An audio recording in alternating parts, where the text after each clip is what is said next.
8. nodaļa – dzīve prāta dziļumā.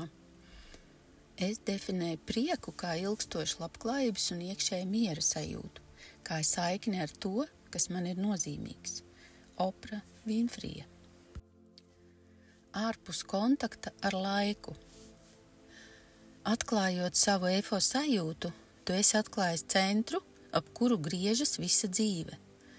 Kad jūs apzināties eifo sajūtu, jūsu dzīve kļūst cieši saistīta ar nesatricināmu, neierobežotu mūžīgu radīšanas būtību. Bez eifo sajūtas apzināšanās dzīve ir nestabila, bet tās vairs nav jūsu rūpes. Tagad, kad esat starp tikko pamodinātajiem, jums nav laika vienkārši sēdēt un atpūsties uz lauriem. Jā, ir viegli uztvert eifo sajūtu, taču ja vien neplānojat dzīvot alā, jums ir nepieciešams laiks, lai integrētu eifo sajūtu savās ikdienas aktivitātēs. Esmu uzrakstījis 2 grāmatas – tūlītējas dziedināšanas noslēpums un kvantu dziedināšanas tehnika. Tajos soli pa solim aprakstīts, kā ikdienā radīt savā dzīvē mazus brīnumus un ik pa laikam arī diezgan lielus. Uzzināsiet, kā dziedēt fiziskas sāpes un atbrīvoties no slimībām, kā arī risināt garīgas disharmonijas radītas problēmas. Jūs arī uzzināsiet, kā piemērot kvantu maiņu visam, sākot no vieglatlētikas līdz uzturam un miegam. Kvantu dziedināšanas tehnikā vesela nodaļa ir veltīta kvantu maiņai piemērošanai bērniem. Tēlaini izsakoties pergamentam, uz kura tiks rakstīta mūsu nākotne. Es aicinu jūs pievērsties šīm grāmatām, lai iegūtu detalizētāku aprakstu par to, kā jūs varat izmantot eifo sajūtu savā dzīvē. Jūs būsiet pārsteigti un priecīgi, atklājot, kā savu jaunatklāto izpratni pielietot ikdienas situācijās. Tomēr šī grāmata mūs aizvedīs citā, mazāk acīm redzamā virzienā. Studējot kvantu maiņu, jūs iemācīsieties iziet ārpus garīgās un emocionālās aktivitātes un ieiet tīras apziņas stāvoklī. Tad tā vietā, lai aizmirstu tīro apziņu un atgrieztos cēloņu un seku pasaulē, jūs iemācījāties sajust eifo sajūtu. Eifo sajūta noankuro jūsu apzināšanos jūsu prāta dziļākajā, klusākajā līmenī, kur rodas domas. Sēžot un atrodoties svētlaimes stāvoklī no eifo sajūtas, jūs faktiski kļūstat par radīšanas liecinieku. Kad būsiet apguvis savu liecinieka lomu, jūs uzzināsiet, kā veikt radīšanas procesu šajā vissmalkākajā un visspēcīgākajā dzīves līmenī, kas slēpjas jūsu prāta dziļumos. Šo spēku un žēlastības radīšanas procesu jūsu dzīvē, nemaz nerunājot par bagātību un labu veselību, sauc par kvantu maiņas nodomu. Tiklīdz jūs apgūsiet kvantu maiņas nodomu mākslu, jūs kļūsiet par radīšanas meistaru, nepakustinot ne pirkstu. Tu apgūsi nedarīšanas mākslu un uz tā pamata varēsi apmierināt savas vēlmes. Jūs iedarbināsiet smalkus, spēcīgus spēkus, kas pulcēsies ap jūsu vēlmēm, lai tās izpaustu materiālajā plānā. Jūs uzzināsiet, kā izmantot kvantu maiņas nodomu, lai sasniegtu finansiālo neatkarību, kontrolētu savas emocijas, risinātu dzīves problēmas, atbrīvotos no hroniskām slimībām un ļoti svarīgi palīdzētu citiem cilvēkiem piepildīt viņu dziļākās vēlmes. Man ļoti patīk visu vienkāršot. Visur, kur skatos, redzu, ka cilvēki pieliek arvien vairāk pūļu, bet padarīts tiek arvien mazāk darba. Šķiet, ka lielāks darba apjoms un darba kvalitātes pasliktināšanās ir tieši proporcionāls uzdevuma apjomam, ko indivīds var atrisināt. Uzņēmējdarbībā mēs cenšamies darīt mazāk un iegūt vairāk. Dīvaini, bet es redzu, ka cilvēki ļoti cenšas īstenot šo principu.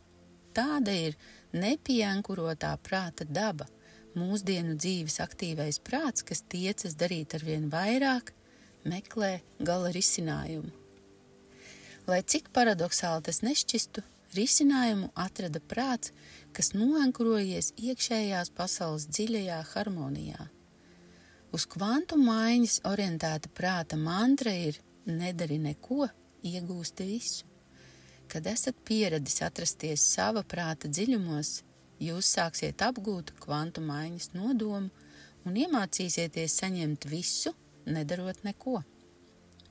Jūs nevarat izmantot eifo sajūtu tieši, bet piedzīvojot un apzinoties eifo sajūtu dažādās situācijās, varēsi vērot, kā tas uzlabot tavas un apkārtējo cilvēku dzīves kvalitāti.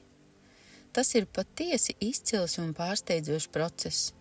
Sākumā jūsu prāts vēlēsies atrotīt piedurknes un sākt strādāt radīšanas jomā. Jūs dzirdēsiet ego apgalvojumu: es varu paveikt lielas lietas un pat piesaistīt savā dzīvē lielu bagātību. Šo motivāciju virza vajadzība demonstrēt savu vērtību un izrādīties apkārtējā vidē. Tas ir ego, kas vēlas parādīt savu prasmi. Taču ļoti ātri ego sapratīs nepieciešamību atteikties no saviem lielajiem plāniem, lai ļautu dabai un šajā gadījumā eifo sajūtai pārņemt lietas savās rokās. Ļoti ātri kļūst skaidrs, ka radīšanas process līdz šim ir noritējis lieliski bez jūsu ego palīdzības. Drīz no mūsu pleciem kā vecas drēbes maigi nokritīs paštēla kā radītāja nasta, un tu sapratīsi, ka esi vērotājs, caur kuru norisinās radīšanas process. Es nedomāju uzsvērt radīšanas ārējo ietekmi, kā to esmu darījis savās iepriekšējās grāmatās. Tā vietā jūs iemācīsieties iedziļināties sava patiesā es dziļajā klusumā, un atrodoties šajā cildenajā vietā, slepeni iesēsiet sēklu, no kuras izaugs jūsu dzīves 1000 ziedlapiņu lotos.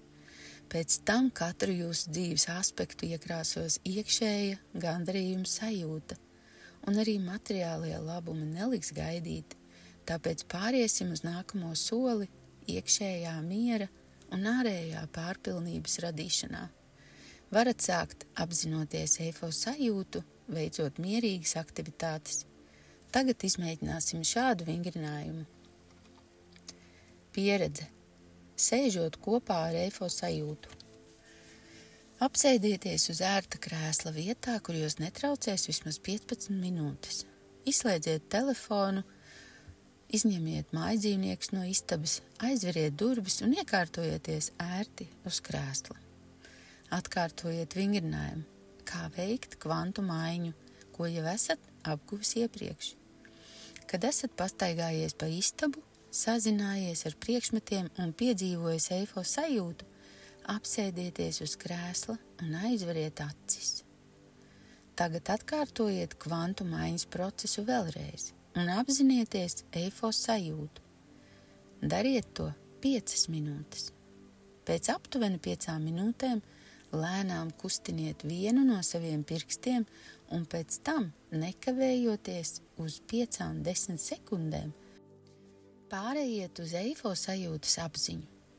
Pēc tam, kustinot roku un atgriezieties pie eifo sajūtas apziņas vēl 5-10 sekundes. Atkārtojiet šo procesu ar citām ķermeņa daļām. Neaizmirstiet pārvietot šo ķermeņa daļu un pēc tam atgriezties pie eifo sajūtas. Piemēram, vispirms kustiniet roku, pēc tam sarauciet degunu, pamirkšķiniet kreiso aci, pārvietojiet labo ceļgalu un pēc tam pārvietojiet matus uz galvas. Darbību secība nav svarīga. Vienkārši atcerieties izkustināt noteiktu ķermeņa daļu un pēc tam 5-10 sekundes apzināties eifo sajūtu. Pabeidziet vingrinājumu, pavadot vēl 3-5 minūtes, objektīvi uztverot eifo sajūtu. Es vēlētos, lai jūs veiktu vingrinājumu sēdēšanu ar eifo sajūtu 2-4 reizes dienā. Ideālā gadījumā vingrinājumam vajadzētu ilgt 15 minūtes katru reizi, bet tas nav obligāti. Tas būs lieliski, ja veiksiet 3 vai 4 sesijas dienā, katra 5 minūtes. Dariet tā, kā jūtaties ērti, bet noteikti veiciet vingrinājumus katru dienu, nākamās 3 vai 4 dienas. Ir svarīgi, lai jūs iegūtu spēcīgas kvantu maiņas apzināšanās prasmes, no kurienes jūs varat sākt strādāt pie kvantu maiņas nodoma. Pārlasiet kvantu maiņas noteikumus vismaz reizi dienā, lai pārliecinātos, ka neesat apguvis nekādus nepareizus ieradumus.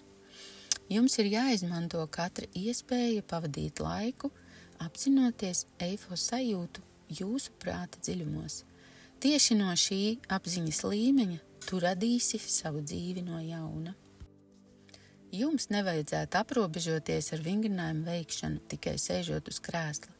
Ikreiz, kad par to domājat, neatkarīgi no tā, vai braucat ar automašīnu, runājat ar kolēģi, tīrāt zobus vai darāt kaut ko citu, apzinieties eifos sajūtu un dziļo mieru, kas to pavada. Lai šī ir jums patīkama nodarbe, nevis pienākums. Jūs ātri atklāsiet, ka jūsu prāts automātiski pāriet uz eifos sajūtu pie katras iespējas. Vienkārši ejiet līdzi plūsmai, atgādinot sev, ka ir jāapzinās eifos sajūta katru reizi, kad par to domājat. Jūs varat to apzināties dažas minūtes vai dažas sekundes. Šajā posmā tam nav nozīmes. Mums ir šāds teiciens: ja tas nav viegli un jautri, tad tas nav kvantu maiņa. Dažu nākamo dienu laikā jūs noskaņojaties uz eifos sajūtas mierīgo, neierobežoto raksturu un ieviešat kvantu maiņas izpratni savā ikdienas dzīvē. Es vēlētos ar jums pārunāt vēl dažus jautājumus. Īpaši es vēlētos sīkāk aplūkot prātu, ego, vēlmes un ciešanu mehānismu. Es domāju, ka šis dialogs jums liksies ļoti patīkams, un es ar nepacietību gaidu sarunu ar jums par to visu. Tāpēc turieties pie savām cepurēm, mēs atkal dodamies ceļā. 8. nodaļas galvenie punkti. Prāts, neapzinoties eifos sajūtu, mēdz kļūt arvien aktīvāks, meklējot risinājumus ar vien lielākām problēmām. Ego piešķir sev izšķirošu lomu rezultātu sasniegšanā. Galīgais risinājums neskaitāmajām problēmām, ar kurām mēs saskaramies, ir teikt šādi: nedariet neko un iegūstiet visu. Iekšējais miers un ārējā pārpilnība sākas un beidzas ar kvantu maiņas apzināšanos. Veiciet vingrinājumu sēdēšanu ar eifos sajūtu vairākas reizes dienā, 5 līdz 15 minūtes katru reizi.